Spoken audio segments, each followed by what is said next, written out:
আমাদের যে ঝোলটা এটা মনে হয় কি গরুর রেজাল মানে যে একটা এটার ভিতরে করলাম সম্পূর্ণ মশলা আর পেঁয়াজ, আচ্ছা বাড়তি কোনো কিছু নাই। এই কারণে এটা মজা হয়, টেস্ট হয়। মুড়ি কাটা, মুড়ি কাটা। এই যে আমাদের যে মুড়িটা, এটা কিন্তু হাতে ভাজা। এটা হলো বরিশালের মুড়ি, বরিশালের।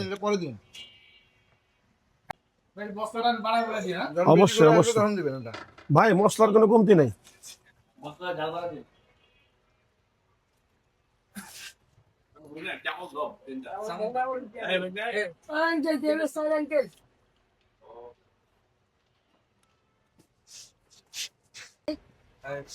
এটাই তো নিতে পারবি, এইটাই তো নিতে পারবে।